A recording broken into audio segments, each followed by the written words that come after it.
Unit 4 का first topic job evaluation HRM, job evaluation and team development.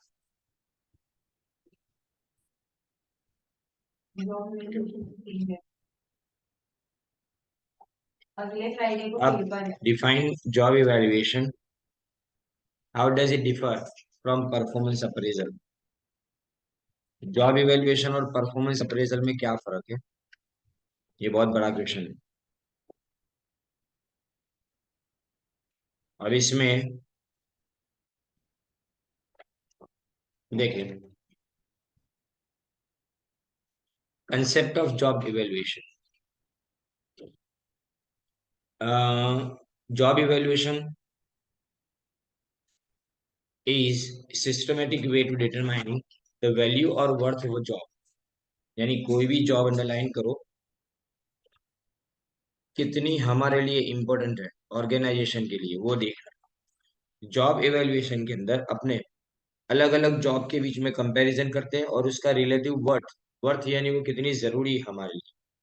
उसका main purpose है to decide a rational और fair पे structure. यानी हम डिसाइड ये करेंगे कि कितना, कितनी सैलरी कितने उस जॉब के लिए दी जानी चाहिए ऐसा। अब इसमें देखो, जॉब इवैल्यूएशन और परफॉर्मेंस अप्रेजल के बीच में क्या फर्क।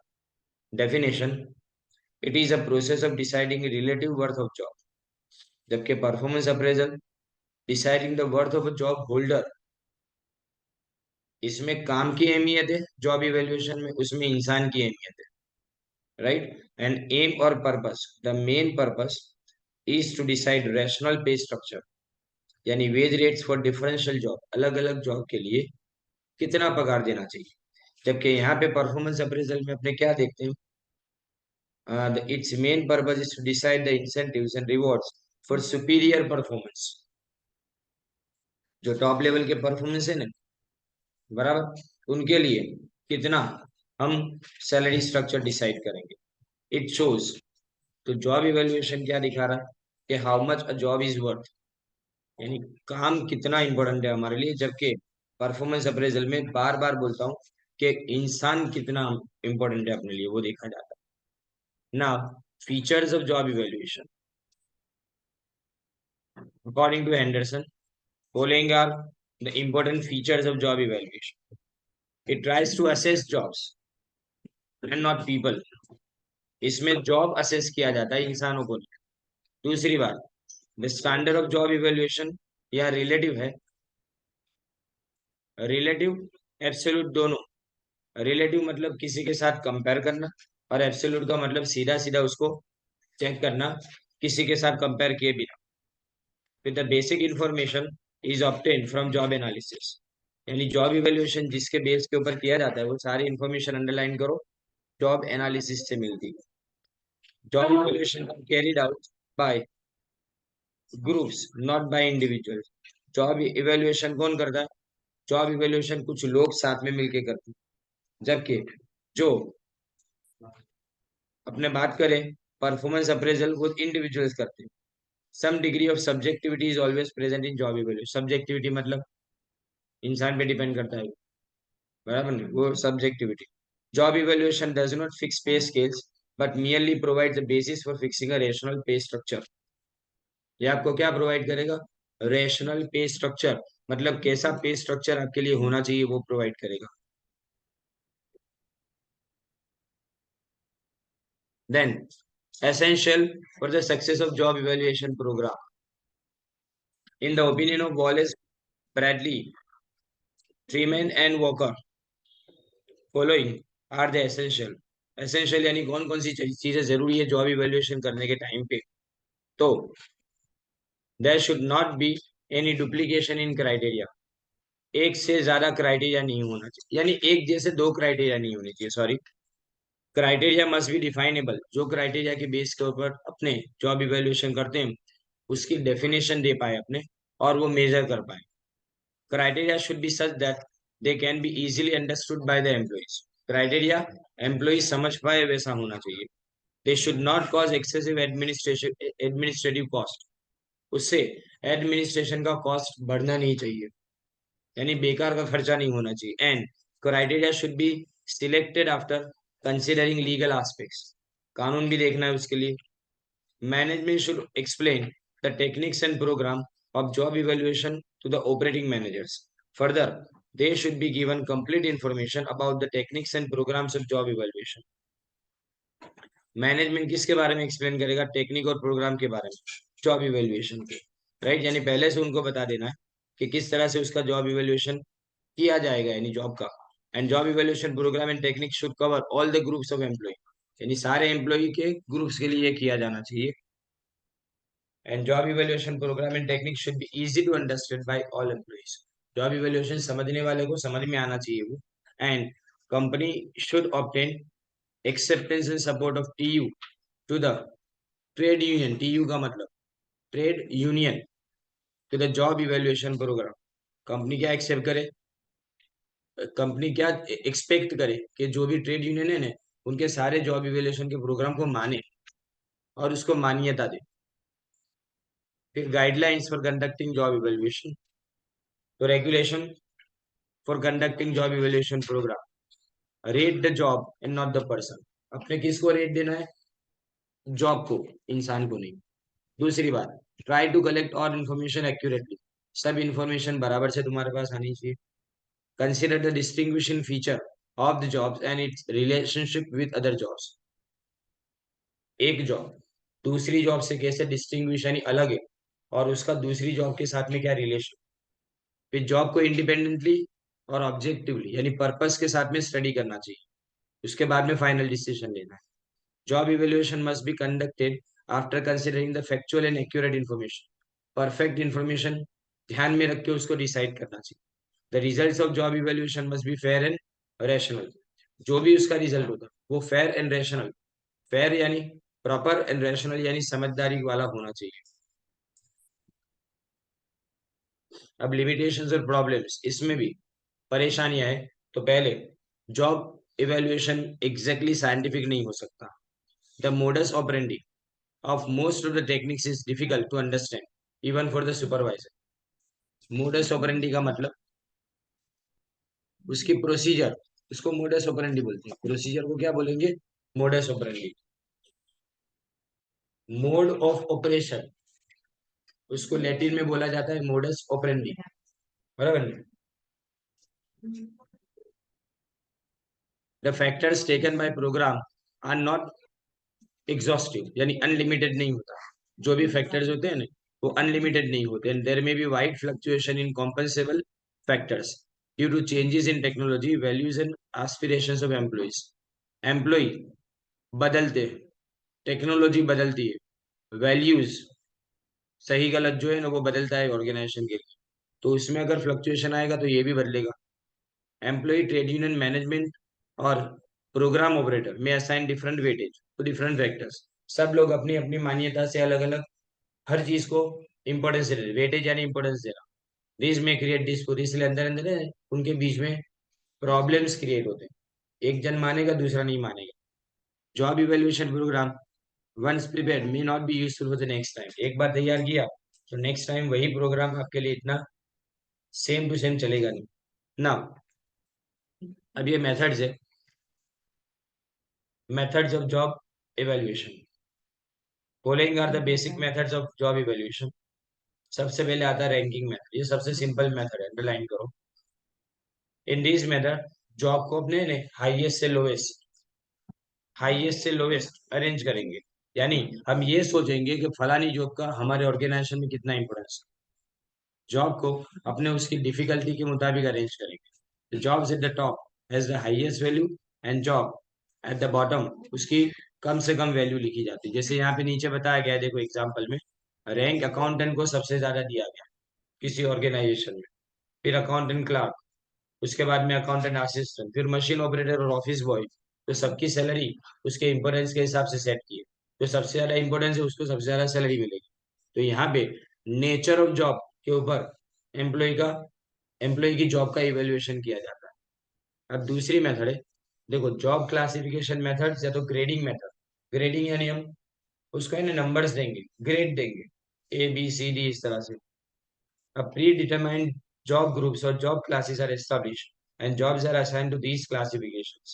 All the jobs are grouped among different job classes. सब जॉब को अपने क्या करेंगे, अलग अलग क्लास में डिवाइड, पहले क्लास बनाएंगे फिर जॉब को उस क्लास में डालेंगे। This classification is use to solve the problem of pay determination, और इसी क्लासिफिकेशन के बेस के ऊपर अपने पगार नक्की करेंगे। जैसे इसमें एक एग्जांपल दिया है, देखो क्लास वन एग्जीक्यूटिव, ये ना गवर्नमेंट जॉब में होता है। क्लास वन एग्जीक्यूटिव, इसमें office manager, deputy office manager, office superintendent, departmental supervisor, ये सब यानी टॉप लेवल के लोग। फिर class two skill workers, this includes the purchase assistant, cashier, receive clerk, receive clerk,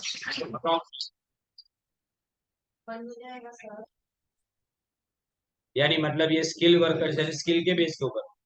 ये कौन लोग हैं, जो लोगों का काम चाहिए ही चाहिए, उनके एब्सेंट रहने से एक दिन का काम रुक जाएगा। फिर सेमी स्किल्ड में ये stenotypist, machine operator, switch board operator, ये सब क्या उनकी जगह कोई भी ले सकता है। फिर दूसरा नहीं आएंगे तो अनस्किल्ड वर्कर्स, ये peon, file clerk, office boy, ये सब होते हैं।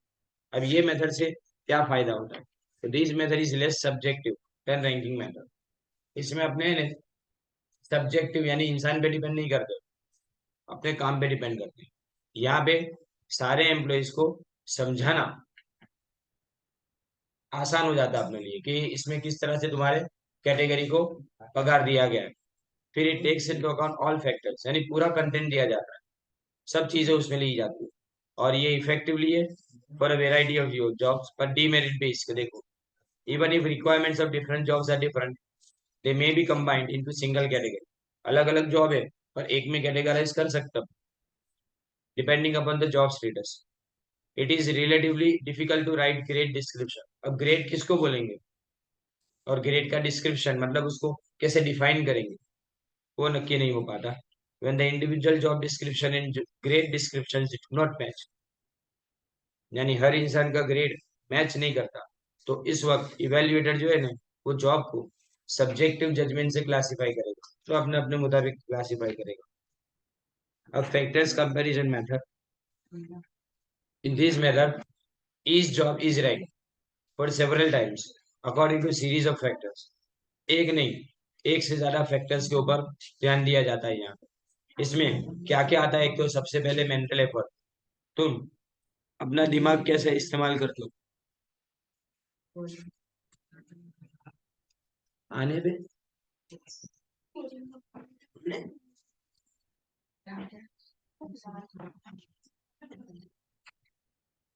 पहले मेंटल एफर्ट से, उसके बाद में फिजिकल एफर्ट्स, उसके बाद में स्किल रिक्वायरमेंट,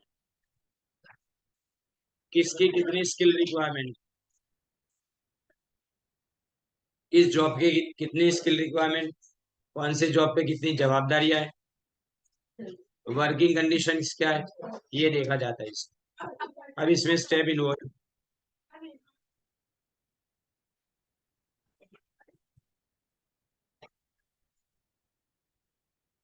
देखिए सबसे पहले अपने क्या करेंगे इसमें, ध्यान दें।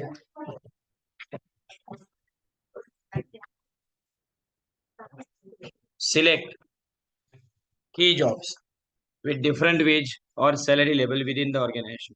की जॉब्स यानी सबसे इंपॉर्टेंट जॉब, इसके बिना ऑर्गेनाइजेशन चल ना पाए, उसको की जॉब्स बोलेंगे अपने। फिर decide the factors in terms of which jobs are evaluated, फिर अपने ये देखेंगे कि चलो कोई जॉब की जॉब बोला गया तो कौन से बेस के ऊपर बोला गया। मेंटल एफर्ट्स कितनी चाहिए उसमें, फिजिकल एफर्ट, मेहनत कितनी कितनी करनी पड़ेगी, एंड उसके बाद में तुम्हारा स्किल यानी कितनी ट्रेनिंग की जरूरत है तुमको। फिर रैंक द सिलेक्टेड जॉब, अब हमने जो फैक्टर्स ऊपर डिसाइड किए उसके ऊपर से एक कमिटी होगी, वो कमिटी तुम्हारे जॉब को रैंक देगी कि ये जॉब सबसे ज्यादा इम्पोर्टेंट, ये इतना ज्यादा नहीं, इस तरह से रैंक दिया जाएगा।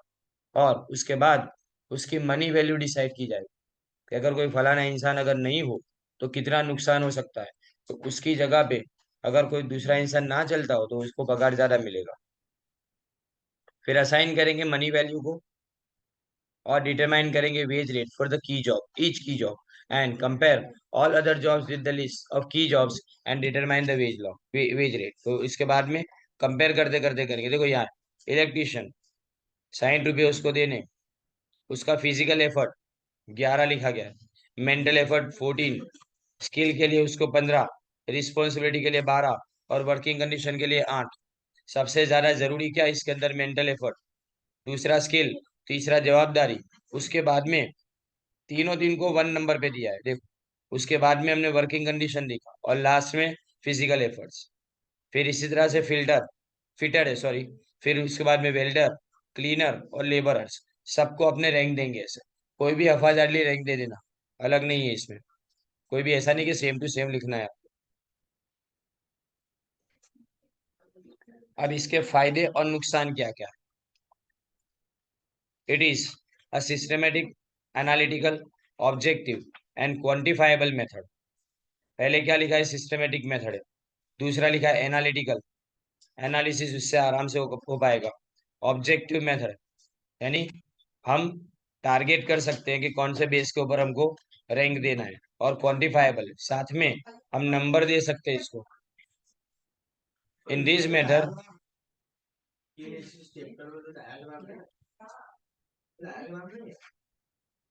ये एम ही थोड़ा है, ये HRM है भाई। एम ही के अंदर डायग्राम्स है, और जो डायग्राम वाला है ना, वो ऑप्शन में छोड़ देंगे। इम्पोर्टेंट है, पर उसको अपने ऑप्शन में छोड़ देंगे, क्योंकि उसको है ना बहुत डिटेल में एक्सप्लेन करना पड़ता है। तो उसकी जगह पे अपने पास जो ऑप्शन है ना अवेलेबल, उसको पूरा यूज करने का। दो चीजें ऐसी समझाऊंगा ना, यहाँ पे याद करके जाएगा। कल मैंने वहां पे मेरे क्लास में वो समझा एग्जैक्टली, तो मैंने इन्हें वैसे ही समझाया कि अपने ने 15-20 मिनट के अंदर जब उसको जो पढ़ेंगे ने, पहले मैं तुमको एक एक वर्ड टू वर्ड उसको एक्सप्लेन करूंगा, फिर उसको कैसे याद करना है उसकी टेक्निक बताऊंगा। जैसे लिक्विडिटी प्रेफरेंस थियरी है तीसरे यूनिट की, वो एग्जाम में आएगा आज, बराबर ने। और उसके बाद में एक दूसरा क्वेश्चन है क्लासिकल थियरी। वो क्लासिकल थियरी है, 2 क्वेश्चन करो ने, तो उसके बाद में तुम्हारा इन्वेस्टमेंट मल्टीप्लायर ऑप्शन में निकल जाता है। इन्वेस्टमेंट मल्टीप्लायर में डायग्राम्स भी और कंफ्यूजन है, क्योंकि तीन तीन मल्टीप्लायर है, तो इसका उधर उधर इधर आगे पीछे हो जाता है। तो ये ना हो, इसलिए मैंने ऐसा डिसाइड किया कि अपने ने जो ऑप्शन निकल जाता है, एक टॉपिक अपने पूरा ऑप्शन निकाल सकते हैं, तो इन्वेस्टमेंट मल्टीप्लायर वाला पूरा टॉपिक अपने ऑप्शन में निकाल देने का। चौथे यूनिट में तकलीफ बहुत कम है, क्योंकि बहुत छोटा टॉपिक है, चैप्टर भी बहुत छोटा है। इसमें फिलिप कवर जाता है, हर बार हर साल एक एक क्वेश्चन पूछा जाता है, क्योंकि 2 टॉपिक है, एक दोनों में से एक एक पूछना पड़ेगा। और दूसरे टॉपिक में खाली एक क्वेश्चन है, तो फिर उनके पास कोई ऑप्शन नहीं है दूसरा पूछने के लिए। दैट्स वाई मैं तुमको बोलता हूँ कि मैं तुमको है ना इन्वेस्टमेंट मल्टीप्लायर के सम कराऊंगा, 2-2 लाइन के सम है। फिर उसके बाद में अपने ने मैंने टारगेट रखा है कि वेनेसडे तक अपना सिलेबस कंप्लीट हो जाना चाहिए। और मुझे ना वेनेसडे को छेले दिन तुमको सारे सम्स वापस कराने, क्योंकि सम तो कंपलसरी आएंगे।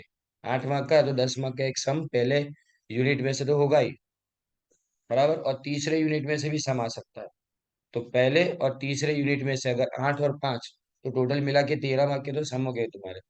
और वो सम अगर तुमको कॉन्फिडेंस से आ गए ना, तो इसका मतलब समझो एमई के अंदर तुम पास हो गए, बराबर नहीं। क्योंकि फर्स्ट यूनिट के अंदर तुम चाहो या ना चाहो सम तो अटेम्प्ट करना ही पड़ेगा, क्योंकि ऑप्शन में भी समझ सकते हैं, तो सम कंपलसरी जैसा हो गया, बराबर नहीं। तो अपने वेनेसडे को उसको कंप्लीट करेंगे। और वेनेसडे को कोई भी एब्सेंट ना रहे। वेनेसडे को शायद मैं तुमको ये 2 टाइम बुलाऊंगा। सुबह में ये रेगुलर टाइम तो होगा, फिर दोपहर में दूसरे बार भी आपको एक बार बुलाऊंगा। इसमें क्या कि आपको भी ब्रेक मिले और मुझे भी ब्रेक मिले, कंटिन्यूअसली मैं भी कितना बोलूंगा, राइट। बाकी इन सब का कोई टेंशन नहीं है तुम। ये HRM में इन्हें चौथा यूनिट एकदम आसान है, पहले चौथा करने बैठना, तीसरा सबसे लास्ट में करना, सब हो जाए बाद में। ये तीसरा यूनिट है ना, उसमें परेशानी होगी याद करने में। तो अपने करना क्या है, पहले फोर्थ यूनिट कर देने का, ये वाला। ये वाले में ये टॉपिक अपने ऑप्शन में छोड़ना है, ये जो कर रहे हैं ना वो ऑप्शन में छोड़ना है। अगर किसी को ये अकेला टॉपिक करना हो तो बाकी सब ऑप्शन में छूट जाएगा। पर इसमें प्रॉब्लम खाली एक ही चीज की है, इसमें ना सब इधर उधर हो जाता है, क्योंकि सबकी है ना मेरिट डीमेरिट एक जैसी दिखेगी।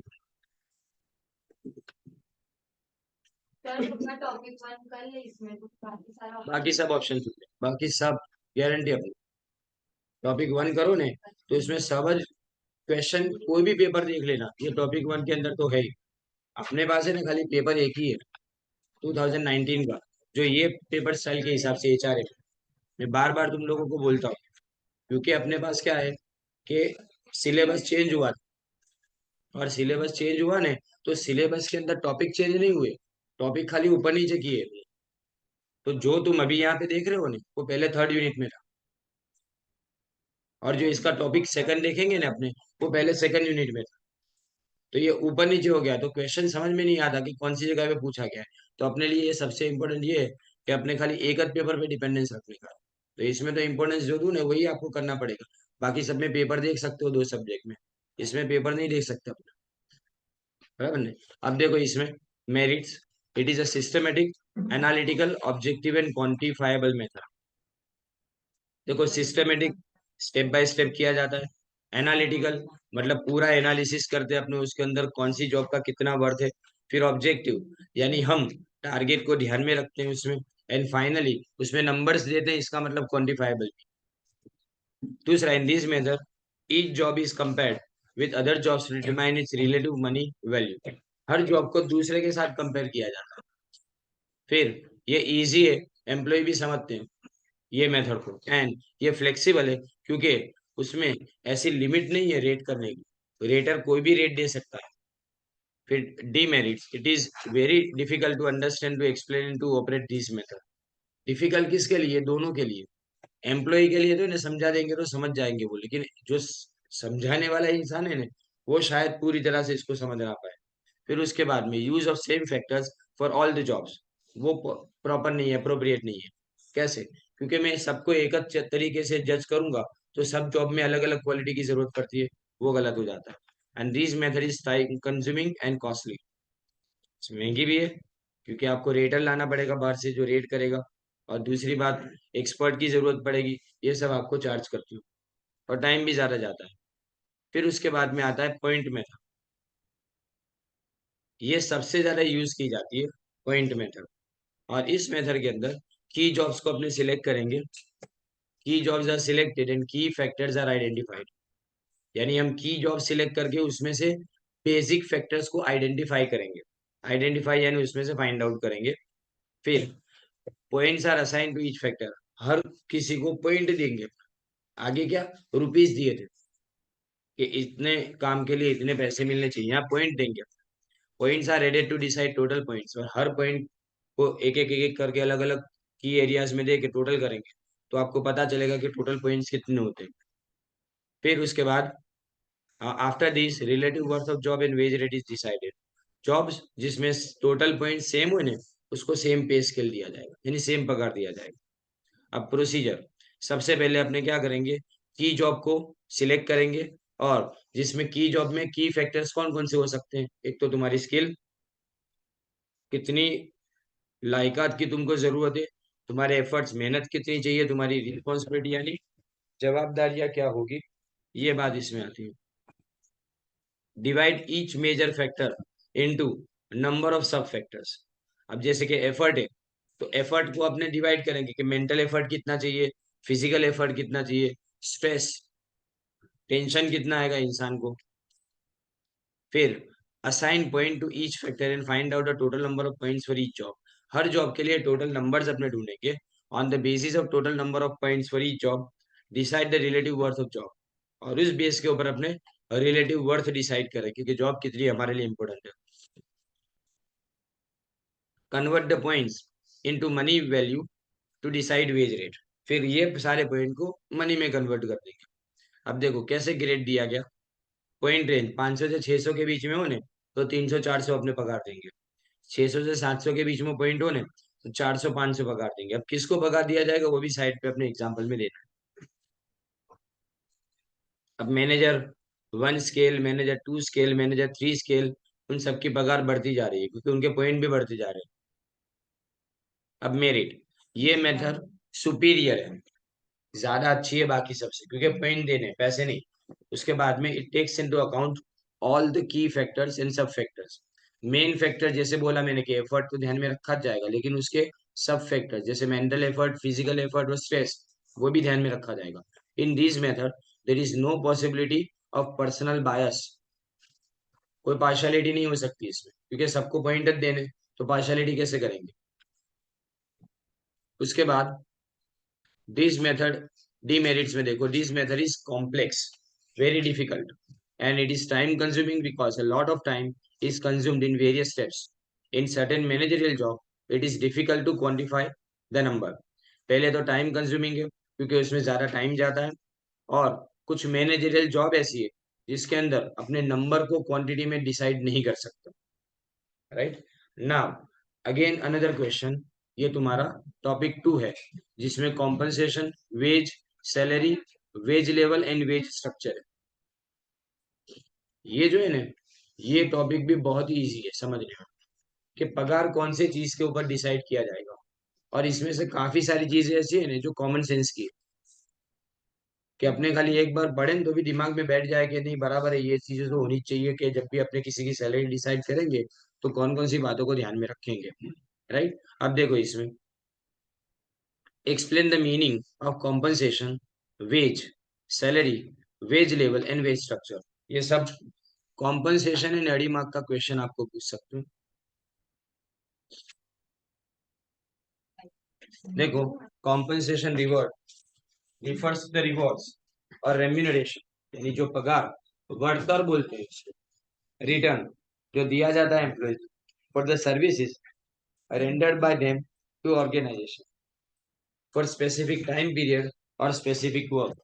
कोई काम के लिए, सुनो ध्यान से, कॉम्पनसेशन का मतलब रिवॉर्ड या फिर रेम्यूनरेशन, जो भी पगार मिलता है, जो काम करते हैं वो लोग, उसके लिए जो टाइम पीरियड वो हमारे लिए, तो जो टाइम पीरियड हमारे लिए जो असाइन करते हैं उन सब के लिए, या तो कोई काम के लिए वो इसको पगार दिया जाता है।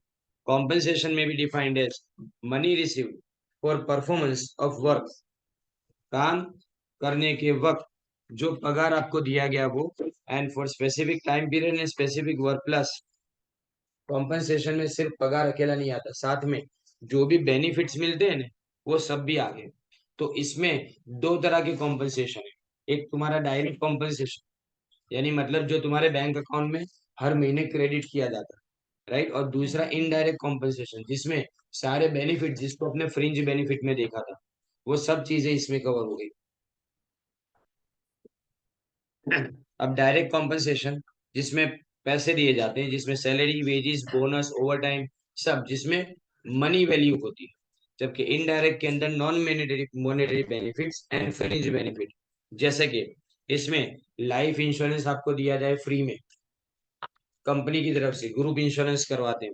फिर accident and health insurance, free transportation, घर से ऑफिस, ऑफिस से घर तक का जो डिस्टेंस है वो अगर दूर होने तो उसके लिए फ्री ट्रांसपोर्टेशन दिया जाए। फ्री हाउसिंग अकोमोडेशन, अगर कंपनी दूर है तो वहाँ घर की फैसिलिटी दी जाए। एजुकेशन, स्कूल की फैसिलिटी बच्चों के लिए। Medical facilities, employers contribution to retirement benefits, और social security, employment, employers benefit, contribution to retirement benefit, और सोशल सिक्योरिटी भी इसके अंदर आ गई। सोशल सिक्योरिटी का मतलब क्या, आफ्टर रिटायरमेंट तुमको डिग्निटी के साथ में, यानी रिस्पेक्ट के साथ में अगर रहना होने तो क्या किया जाएगा वो, उसके लिए पगार तो नहीं मिलती, लेकिन पेंशन वगैरह दिया जाता है वो।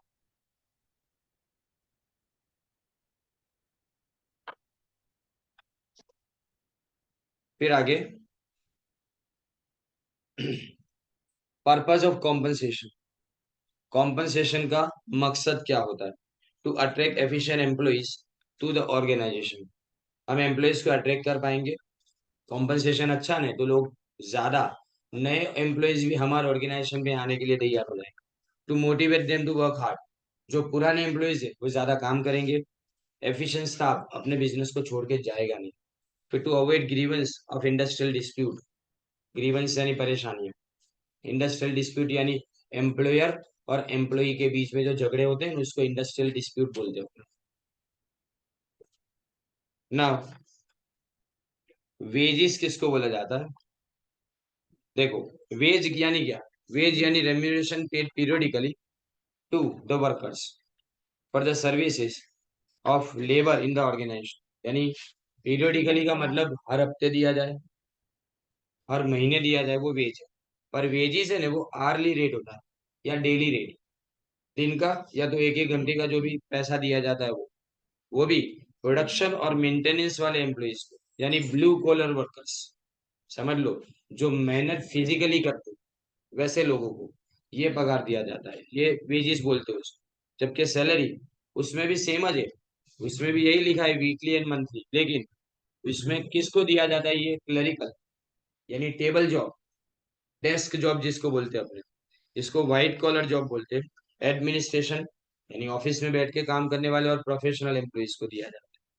फिर वेज लेवल, वेज लेवल यानी कितना वेज रेट आपको पे किया जाता है एवरेज वर्कर को ऑर्गेनाइजेशन में, ये ऑर्गेनाइजेशन का भी हो सकता है, जोग्राफिकल एरिया, पूरे एरिया में, जैसे गुजरात में कितना आ, अपने पगार दिया जाता है वो आ सकता है, या तो पूरी इंडस्ट्री में, जैसे कपड़े की इंडस्ट्री में कितना वेज रेट दिया जाता है वो, या कंट्री में। फिर वेज स्ट्रक्चर का मतलब, wage structure refers to wage rate for different levels of jobs. For example wage structure जैसे कारपेंटर, मैकेनिक, ब्रिकलेयर्स यानी कड़िया, मकान बनाने वाले, एटसेट्रा, इन सबको अलग अलग वेज स्ट्रक्चर दिए जाते हैं। अब ये जो तुम्हारा क्वेश्चन है ना, ये 2.5 मार्क्स में पूछा जा सकता है। कंसेप्ट ऑफ वेजेस, खाली नाम, समझे ना। Explain the concept of minimum wage, fair wage and living wage. Statutory minimum wages यानी कानूनी, इससे कम नहीं दिया जा सकता। अब बात समझो, बराबर ध्यान से समझना, ये कानून कब बना, 1948 में। तो 1948 के अंदर उन्होंने बोला था कि किसी भी इंसान को 22 रुपए से कम सैलरी नहीं मिलनी चाहिए महीने की। तो क्या अभी 22 रुपए मिलती होगी ना, इसको टाइम टू टाइम रिवाइज किया जाता है। अभी 9,300 के करीब है कुछ मिनिमम वेजेस। ये स्टैट्यूटरी यानी कोई भी जगह पे अगर कोई इंसान 8 घंटे या तो उससे ज्यादा काम करता है तो उसके लिए उसको कितना पगार देना चाहिए, 9,300 तो मिलना चाहिए, स्टैट्यूटरी मिनिमम वेज है, राइट। और स्टैट्यूटरी मिनिमम वेज कंपलसरी देना पड़ेगा एम्प्लॉयर को, चाहे तुम्हारे पास वो पैसे देने की एबिलिटी हो या ना हो, यानी पगार देने की तुम्हारे पास पैसे हो या ना हो, इतना पगार तो तुमको अपने एम्प्लॉय को देना ही चाहिए। और ये वेजेस फिक्स किए जाते हैं, जिसके लिए इसलिए फिक्स किए जाते हैं क्योंकि हम वर्कर्स का एक्सप्लॉयटेशन होता हुआ नहीं देखना चाहते, यानी कंट्री की तरफ से, गवर्नमेंट की तरफ से ये डिसाइड किया जाता है। इसके लिए एचआरडी डिपार्टमेंट है जो ये टाइम टू टाइम रिवाइज करता है। जब मैं पढ़ता था ना तब 1,700 रुपये था, यानी बीकॉम क्लियर जब मैंने किया तो 1,700 रुपये था। और ये 1,700 रुपये ने, उसमें पीएफ का पैसा कट के हाथ में आए वो नहीं, वो सब साथ में इंक्लूड है, फिर उसमें से पीएफ भी कटे, समझे ना। Minimum, basic minimum wage, it is the wage which is fixed according to the awards and judicial pronouncements of labor court। judicial pronouncement यानी कानूनी डिसीजन जो दिए जाते हैं ना वो, बराबर ना, जजमेंट बोलते हैं प्रोनाउंसमेंट यानी, of labour court, industrial tribunals और national tribunals. It is obligatory यानी कंपलसरी एम्प्लॉयर्स के लिए कि ये वेजेस तो देने चाहिए। According to the report of fair wage committee, 3 तरह के फेयर वेजेस होते हैं, देखो 3 तरह के। पहले एक लिखा है मिनिमम वेज, मिनिमम वेज यानी इतने वेजेस देने चाहिए जो उस इंसान की सर्वाइवल के लिए जरूरी है, यानी उसको जिंदा रहने के लिए चाहिए। बट ऑल्सो फॉर द, सिर्फ जिंदा रहने के लिए नहीं, पर साथ में for the preservation of the efficiency of the worker. ऐसा नहीं कि जिंदा रहे तो खाना ही चाहिए, बराबर नहीं। रोज मैं बहुत बहुत सारे लोगों को देखता हूँ कि दोपहर में है ना, वो जो फील्ड पे काम करते हैं ना, वो लारियों पे खड़े रह के खाते हैं, तो वो खाना कोई न्यूट्रिशन नहीं है, बराबर। तो आगे लिखा गया है कि एफिशिएंसी को मेंटेन भी करना है, इसलिए खाना अच्छा मिलना चाहिए, घर अच्छा होना चाहिए उसके पास, तो ये सब चीजें उसके अंदर आ गई। 10, minimum wages are just sufficient to maintain reasonable standard of living, जिसमें basic needs, food, cloth, shelter, ये 3 चीजें आ जाती है। And to maintain reasonable efficiency, जैसे cost of education, medical facilities and training facilities, ये सारी फैसिलिटी भी तुम अरेंज कर पाओ, इसके लिए अपने को इन्हें क्या चाहिए, मिनिमम वेजेस चाहिए। फिर minimum wages are decided according to the provisions of, underline करना, वैसे भी इसको डार्क किया हुआ है, the provisions of minimum wages act, it is compulsory for the employers to pay minimum wages, इतना तो पगार आपको देना ही पड़ेगा, मिनिमम वेज तो होना ही चाहिए। अब फेयर वेज, फेयर वेज यानी क्या, वो मिनिमम वेज से ऊपर होता है यानी ज्यादा होता है, लेकिन लिविंग वेज से कम होता है। फेयर वेज मिनिमम वेज से ज्यादा होता है, लेकिन लिविंग वेज से कम होता है। इसका मतलब कि लोअर लिमिट फेयर वेज की जो है ना वो क्या है, मिनिमम वेज, यानी इससे कम नीचे नहीं जा सकता फेयर, इससे थोड़ा ऊपर रहेगा। और अपर लिमिट क्या होती है, अपर लिमिट जो तुम्हारी लिविंग वेज है वो, अरे ने अपर लिमिट नॉर्मली कौन फिक्स करता है, तुम्हारी कैपेसिटी, कौन की कैपेसिटी, जो एम्प्लॉयर है ना उसकी कैपेसिटी, कि तुम कितना पे कर पाओ, तुम्हारी जितनी ताकत हो इतना पे करो, बराबर। तो अपर लिमिट में कोई लिमिट फिक्स ना करो तो चले, पर लोअर लिमिट तो फिक्स है, मिनिमम वेज से नीचे नहीं उतरना चाहिए, राइट। तो यहाँ पे capacity of industry to pay between these two limits, the actual और fair wage depends upon following factors. सबसे पहले आपकी प्रोडक्टिविटी, यानी एक लेबरर कितना काम करके देता है। दूसरी बात, the wage rate prevailing in the same और नेबरिंग एरिया, अपने आजू बाजू जितनी इंडस्ट्रीज है ना उसमें कितना पगार दिया जाता है वो देखा जाता है, तो सेम इंडस्ट्री में उसी तरह के वर्क के लिए कितना पगार दिया जाता है। फिर level of national income and pattern of its distribution, यानी कंट्री की नेशनल इनकम अगर ज्यादा है ना तो वेजेस भी ज्यादा होंगे। And the place of industry in the economy, अगर हमारी इंडस्ट्री जिसके अंदर हमारा बिजनेस है वो इंडस्ट्री फास्टेस्ट ग्रोइंग है, इसका ग्रोथ रेट ज्यादा अच्छा है तो हम ज्यादा पगार दे पाएंगे। In short, fair wage means the wage rate which is available for similar work in the same industry and in the same area. Same industry में सेम एरिया में जितना भी पगार चल रहा हो वो पगार अपने देना पड़े, and it is based on principle of equal pay for equal work. सरखा काम करोगे सरखा पगार मिलेगा। इक्वल वर्क का मतलब जहाँ पे सेम स्किल की जरूरत पड़े, सेम क्वालिफिकेशन की जरूरत पड़े, सेम एफर्ट यानी मेहनत, सेम तरह की एफिशिएंसी चाहिए, या सेम एबिलिटी, लायकात भी सेम होनी चाहिए तुम्हारी, तो हम जिसको कंपेयर कर पाते हैं ना जॉब को, उस वक्त अपने देखते हैं कि सिमिलर काम के लिए सिमिलर पगार मिलना चाहिए। फिर उसके बाद लिविंग वेज, ये लास्ट है। तो देखो living veg means that ways which enables the worker, जो वर्कर को क्या करेगा, वर्कर को एनेबल, एनेबल का मतलब वर्कर को इन्हें लायक बनाएगा इस चीज के लिए कि वो अपनी बेसिक नीड्स तो सेटिस्फाई कर पाए, लेकिन कुछ कंफर्ट भी खरीद, थोड़ी मोट शौकनी वस्तु पर मिलेगा, right. Including education for children, जिसमें बच्चों के लिए एजुकेशन हो गया, and protection against ill health, यानी बीमारी के सामने प्रोटेक्शन मिले। सोशल एम्यूनिटीज, सोशल एम्यूनिटीज मतलब जो समाज के अंदर फैसिलिटीज आपको चाहिए ना वो, and protection against old age, बुढ़ापे का सहारा भी बने थोड़ा।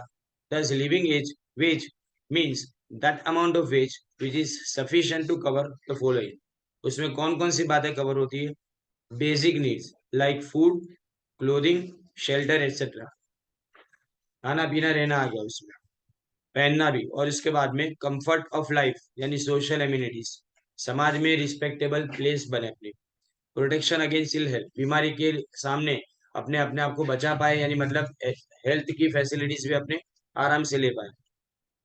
डिजेबिलिटी, डिजेबिलिटी यानी अगर समझो काम करने की लायक ना रहे कोई, तो उसके बाद क्या करेगा वो। फिर ओल्ड एज, बुढ़ापे का सहारा बने, एंड एजुकेशन फॉर चिल्ड्रन, बच्चों के लिए एजुकेशन भी आ गया।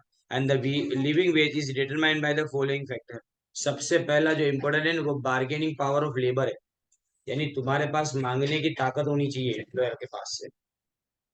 अगर सामने वाले की गरज ज्यादा है ना तो तुम ज्यादा मांगोगे, पगार ये, बराबर नहीं। And the capacity of industry to pay, अगर इंडस्ट्री के पास पेमेंट करने की कैपेसिटी अच्छी है ना तो वो ज्यादा पगार दे।